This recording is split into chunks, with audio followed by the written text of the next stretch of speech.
Hello friends, welcome to my YouTube channel Ranu की digital library. कैसे हो आप सभी? आशा करती हूँ आप सभी स्वस्थ होंगे। तो मित्रों, आज है स्वतंत्रता दिवस। तो सबसे पहले आप सबको स्वतंत्रता दिवस की ढेर सारी शुभकामनाएं।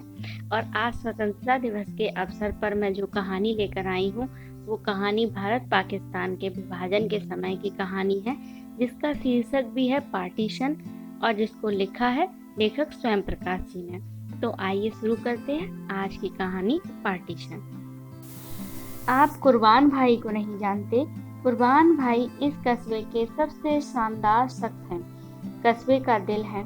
आजाद चौक और एन आजाद चौक पर कुर्बान भाई की छोटी सी किराने की दुकान है। यहाँ हर समय सफेद कमीज पजामा पहने दो दो चार चार आने का सौदा सुलभ मांगती बच्चों और बड़ों की भीड़ में घिरे कुर्बान भाई आपको नजर आएंगे। भीड़ नहीं होगी तो उकड़ू बैठे कुछ लिखते होंगे। बार बार मोटे फ्रेम के चश्मे को उंगली से ऊपर चढ़ाते और माथे पर बिखरे आवारा अधकचरे बालों को दाएं या बाएं हाथ की उंगलियों में फंसा पीछे सहेजते। यदि आप यहाँ से सौदा लेना चाहें तो आपका स्वागत है। सबसे वाजिब दाम और सबसे ज्यादा सही तौल और शुद्ध चीज। जिस चीज से उन्हें खुद तसल्ली नहीं होगी कभी नहीं बेचेंगे। कभी धोखे से दुकान में आ भी गई तो चाहे पड़ी पड़ी सड़ जाए, आपको साफ मना कर देंगे। मिर्च आपके लायक नहीं है, रंग मिली हुई आ गई है। तेल मजेदार नहीं है, दिया बाती के लिए चाहें तो ले जाएं। यही वजह है कि एक बार जो यहाँ से सामान ले जाता है दूसरी बार और कहीं नहीं जाता। यूं चारों तरफ बड़ी बड़ी दुकानें हैं, सिंधियों की, मारवाड़ियों की, पर कुर्बान भाई का मतलब है ईमानदारी। कुर्बान भाई का मतलब है उधार की सुविधा और भरोसा। लेकिन एक बात का ध्यान रखिएगा, जो सामान आप यहाँ से ले जा रहे हैं उसका लिफाफा या थैली बगैर देखे मत फेंकिएगा।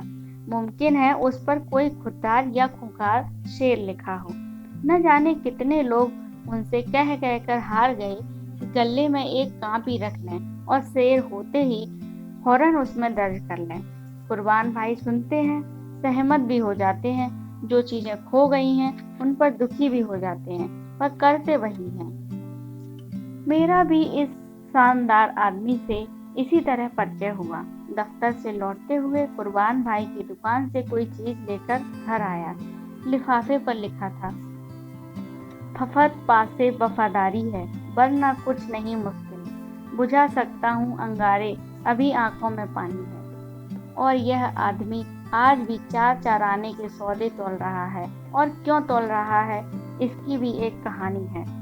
कुर्बान भाई के पिता का अजमेर में रंग का लंबा चौड़ा कारोबार था। दो बड़े बड़े मकान थे, हवेलियां कहना चाहिए। नया बाजार में खूब बड़ी दुकान थी, 12 नौकर थे। संयुक्त परिवार था। पिता मौलाना आजाद के सैदाइयों में से थे। बड़े बड़े लीडर और शायर घर पर आकर ठहरते थे। कुर्बान भाई उस वक्त अलीगढ़ यूनिवर्सिटी में पढ़ रहे थे। न भविष्य की चिंता, न बुढ़ापे का डर, मजे से जिंदगी गुजर रही थी। इश्क, शायरी, हॉस्टल, ख्वाब। तभी पार्टीशन हो गया, दंगे हो गए, दुकान जला दी गई, रिश्तेदार पाकिस्तान भाग गए, दो भाई कत्ल कर दिए गए। पिता ने सदमे से खटिया पकड़ ली और मर गए। नौकर घर की पूंजी लेकर भाग गए। बचे खुचों को लेकर अपनी जान लिए कुर्बान भाई नागौर चले आए। वहां से मेड़ता, मेड़ता से टोंक। कहाँ जाएं, कहाँ सिर छिपाएं? क्या पाकिस्तान चले जाएं? नहीं गए, क्योंकि कुर्बान भाई को अच्छे लगने वाले बहुत से लोग नहीं गए। तो कुर्बान भाई क्यों जाते? धीरे धीरे घर की बिकने के लायक चीजें सब बिक गई और कहीं कोई काम, कोई नौकरी नहीं मिली, जो उस दौर में मुसलमानों को मिलना बेहद मुश्किल थी। इस पर हुनर कोई जानते नहीं थे, तालीम भी अधूरी थी। आखिर एक सेठ के यहाँ हिसाब लिखने का काम करने लगे, लेकिन अपनी आदर्शवादिता, ईमानदारी, शराफत आदि दुर्गुणों के कारण जल्द ही निकाल दिए गए। स्थिति यह थी कि हिंदुओं से निभने की कोशिश करते तो शक सुबाहे की बर्छियों से छेद छेद दिए जाते, और मुसलमानों में खपने की कोशिश करते तो लीगियों के धार्मिक उन्माद का जवाब देते देते टूक टूक हो जाते। उतरते गए मजदूरी तक, हमाली तक, छुटपुट कारीगरी तक, इंसानियत तक। नए नए काम सीखे, मजबूरी सिखा ही देती है। साइकिल के पंचर जोड़े, पीपों कनस्तरों की झालन लगाई, ताले छतरियां लालटेन ठीक की, चुनरी बंदेज की रंगाई में काम किया, हाथी दांत की चूड़ियां काटी। शहर दर शहर अब हमला सांप्रदायिक उन्माद का नहीं, मशीनों का हो रहा था। जो चीज पकड़ते धीरे धीरे हाथ से फिसलने लगती।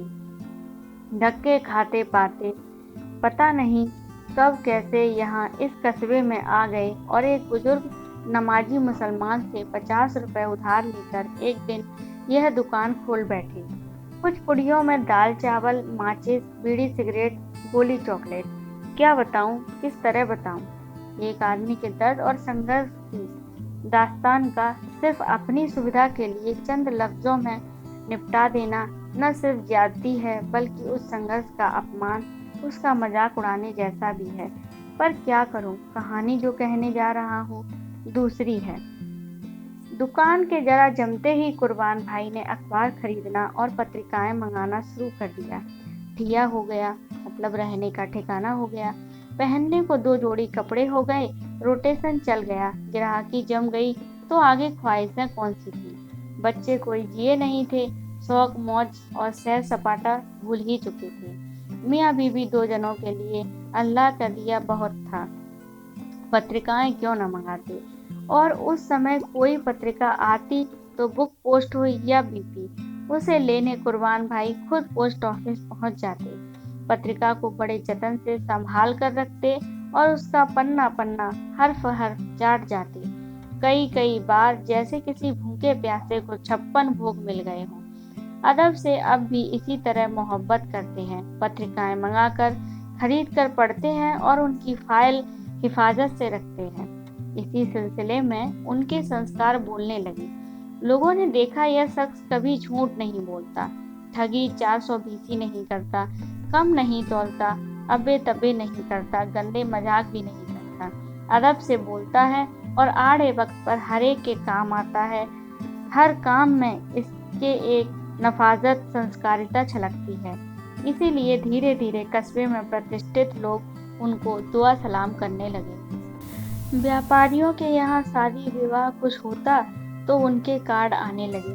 आकर्षित होकर खग के पास खग भी आने लगे। अब कुर्बान भाई उन्हें चाय पिला रहे हैं और ग्राहकी छोड़कर गालिब पर बहस कर रहे हैं। आहिस्ता आहिस्ता कुर्बान भाई की दुकान पढ़े लिखों का अड्डा बन गई। लेक्चरर, अध्यापक, पत्रकार, पढ़ने लिखने वाले शाम होते ही कुर्बान भाई की दुकान ठहाकों और बहसों से गुलजार हो जाती। कुर्बान भाई आदाब अर्ज करते, चाय वाले को चाय के लिए आवाज लगाते और टाट की कोई बोरी निकालकर चबूतरे पर बिछा देते। ग्राहकी भी चलती रहती, बहसें भी, ठहाके भी, और बीच बीच में इसमें भी संकोच नहीं करते कि किसी को छाबड़ी पकड़ाकर दूर रखे थैले से किलो भर साबुत मिर्च भरने या फला कनस्तर से पिसे नमक की थैली निकाल देने या 10 चीजों का टोटल मिला देने जैसा काम पकड़ा दें। बड़ा मजेदार दृश्य होता कि अंग्रेजी साहित्य का व्याख्याता सड़क पर खड़ा फटक फटक कर लहसुन के छिलके उड़ा रहा है, या प्रांतीय अखबार का संवाददाता उकड़ू बैठकर चबूतरे के नीचे रखी बोरी से मुल्तानी मिट्टी निकाल रहा है। हम लोगों के संपर्क से कुर्बान भाई बदलने लगे। उन्हें पहली बार महसूस हुआ कि उनकी एक अदबी शख्सियत भी है। हमने उनसे उर्दू सीखी, उनकी लाइब्रेरी जो काफ़ी समृद्ध हो गई थी को तरतीब दी, रिसालों की जिल्दें बनवाई और उस लाइब्रेरी का खूब लाभ उठाया। हम लोग कुर्बान भाई को पकड़ पकड़ कर मुशायरों, नाशिस्तों में ले जाने लगे। हमने उन्हें ऐसी पत्रिकाएं दिखाई जैसी उन्होंने पहले कभी नहीं देखी थी। ऐसे लेखकों, कवियों के बारे में बताया जो सिर्फ उनकी कल्पना में ही थे। ऐसे शायरों की रचनाएं सुनाई जो साकी, शराब वगैरह को कब का अलविदा कर चुके थे, और ऐसी राजनीति से उनका परिचय कराया जिसके बारे में उन्होंने अब तक सिर्फ उड़ती उड़ती बातें ही सुनी थी। उनके दिमाग में भी काफी मजहबी कबाड़ भरा हुआ था। शुरू में प्रबुद्ध होने के बावजूद हम झाड़ू लेकर पिल पड़े। हमने उन्हें अखबार और विचार का चस्का लगा दिया, जैसा पहले किसी ने करना जरूरी नहीं समझा था। नतीजा यह निकला कि वे हफ्ते में एक रोज छुट्टी रखने लगे। रात को खाने के बाद हमारे साथ घूमने जाने लगे। अपने अतीत के बारे में सोच सोचकर गुस्से में भरे रहने के बजाय भविष्य की तरफ देखकर कभी कभी चहकने भी लगे और हमारे नज़दीक से नज़दीक तर होने लगे। उन्हें हमारी लत पड़ने लगी। वे हमारा हर शाम इंतजार करते और हम नहीं पहुंच पाते तो वे खुद हमारे घर आ जाते। अब हुआ यह भी, कस्बे के शरीफ और प्रतिष्ठित व्यक्ति होने की कुर्बान भाई की ख्याति से हमें लाभ न हुआ। हमारी बदनामी की लपेट में वे भी आने लगे। जिस परिमाण में कुर्बान भाई का जो समय हमें मिलता, उसी परिमाण में वह उनके पुराने दोस्तों लतीफ़ साहब, हाजी साहब, इमाम साहब वगैरह के हिस्से में कम हो जाता। नमाज पढ़ने वे सिर्फ शुक्रवार को जाते थे, अब वह भी बंद कर दिया। बाज वगैरह में चले ने को कोई पहले भी उनसे नहीं कहता था, अब भी नहीं कहता। मदरसे को पहले भी चंदा देते थे, अब भी देते हैं। हाँ, कभी कभी होने वाली राजनीतिक सभाओं में जाने को और कस्बे की राजनीति में दिलचस्पी लेने को उनके लिए खतरनाक समझकर बिरादरी वाले उन्हें टोकते जरूर। पॉलिटिक्स अपने लोगों के लिए नहीं है, समझे? चुपचाप सालन रोटी खाओ और अल्लाह का नाम लो। चैन से जीना है तो इन लफड़ों में मत पड़ो, बेकार कभी धर लिए जाओगे, हमें भी फंसवाओगे। अब यहाँ रहना ही है तो पानी में रहकर मगरमच्छों को मुंह चढ़ाने से क्या फायदा। लेकिन अपनी मस्ती में मस्त थे हम लोग। न हमें पता चला न कुर्बान भाई को कि हमें इमाम बाड़े वाले ही नहीं, शाखा वाले भी घूरते हुए निकलने लगे। शाम को उनकी दुकान पर आने वाले देश प्रेमी किस्म के लोगों की सतत अनुपस्थिति का गूढ़ार्थ भी हमने नहीं समझा। इसलिए आखिर वह घटना हो गई जिसने इस कहानी को एक ऐसे अप्रिय मुकाम पर पहुंचा दिया जो मन को कड़वाहट से भर देता है। एक दिन दोपहर की बात है, एक बैलगाड़ी वाले ने ठीक उनकी दुकान के सामने गाड़ी रोकी। बैल खोले और गाड़ी का अगला हिस्सा कुर्बान भाई के चबूतरे पर टिका दिया। गांव से आने वाले इसी चौक में गाड़ियां खड़ी करते हैं, बैल खोलते हैं और उन्हें चारा डालकर अपना काम काज निपटाने चले जाते हैं। शाम को लौटते और जोत कर चले जाते, लेकिन वे गाड़ी किसी की दुकान के ऐन सामने खड़ी नहीं करते और किसी के चबूतरे पर रखने का तो सवाल ही नहीं उठता।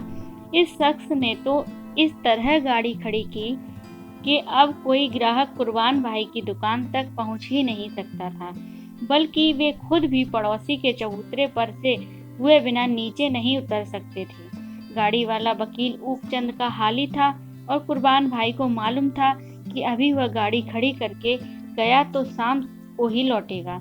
कुर्बान भाई ने उससे गाड़ी जरा बाजू में खड़ी करने और बैलों को किनारे बांध देने को कहा। उसने अनसुनी कर दी। कुर्बान भाई ने फिर कहा तो उसने एक नज़र उन्हें देखकर अपने रास्ते चल पड़ा। कुर्बान भाई ने खुद उठकर चबूतरे पर टिके उसकी गाड़ी के अगले छोर को उठाया और गाड़ी को धक्का कर, लेकिन तभी उस आदमी ने कुर्बान भाई का गिरेबान पकड़ लिया और गालियां बकने लगा और कुर्बान भाई का चश्मा नोच लिया और धक्का मुक्की करने लगा। ठीक इसी समय कोर्ट से लौटते वकील ऊकचंद उधर से गुजरे और उन्होंने आवाज लगाकर पूछा, क्या हुआ रे गौम्या? गौम्या बोला, मन्ने कूटे, यानी मुझे मार रहा है। वकील ऊकचंद ने पूछा, कौन? गौम्या बोला, ये मियों। कुर्बान भाई सन्न रह गए। बात समझ में आते आते भीतर हचमचा गए। आंखों के आगे तारे नाचने लगे। वहीं जमीन पर उकड़ू बैठ गए और सिर पकड़ लिया। अंधेरे का एक ठोस गोला कलेजे से उठा और हलक में आकर फंस गया। बरसों से जमी रुलाई एक साथ फूट पड़ने को चोर मारने लगी। यह क्या हुआ? कैसे हुआ? क्या गौम्या उन्हें जानता नहीं? एक ही मिनट में वे कुर्बान भाई से मियाँ कैसे बन गए? एक मिनट भी नहीं लगा। बरसों से तिल तिल मरकर जो प्रतिष्ठा उन्होंने बनाई, हर दिन हर पल जैसे एक अग्नि परीक्षा से गुजरकर जो सम्मान जो प्यार अर्जित किया, हर दिन खुद को समझाकर कि पाकिस्तान जाकर भी कोई नवाबी नहीं मिल जाती। जैसे हैं यही मस्त हैं, अल्लाह सब देखता है, जाने दो जोश को, डूबने दो सुरैया का सितारा, भुला देने दो दोस्तों को, लुट जाने दो कारोबार को, झूठे बदमाशों के कब्जे में चली जाने दो हवेलियां, गुमनाम पड़ी रहने दो भाइयों की कब्रें, दफना दो भरे पूरे घर का सपना, शायद कभी फिर अपना भी दिन आए, तब तक सब्र कर लो, क्या क्या कीमत रोज चुकाकर कस्बे में थोड़ा सा अपनापन, थोड़ी सी सामाजिक सुरक्षा, थोड़ा सा आत्मविश्वास, थोड़ी सी सहजता उन्होंने अर्जित की थी। और कितनी बड़ी दौलत समझ रहे थे इसको, और लो तिल तिल करके बना पहाड़ एक फूंक में उड़ गया। एक जाहिल आदमी, लेकिन जाहिल वो है या मैं एक मिनट भर में कुर्बान भाई से मियाँ हो जाऊंगा, यह कभी सोचा क्यों नहीं। अपनी मेहनत का खाते हैं, फिर भी ये लोग हमें छाती का बोझ ही समझते हैं। यह बात कभी नजर क्यों नहीं आई। पाकिस्तान चले जाते तो लाख कुर्बत बर्दाश्त कर लेते, कम से कम ऐसी ओछी बात तो नहीं सुननी पड़ती। खैफ है, धिक्कार है, लानत है ऐसी जिंदगी पर। अल्लाह या अल्लाह। वकील ऊपचंद गोम्या हाली को समझाते बुझाते साथ ले गए, गाड़ी बैल वहीं छोड़ गए।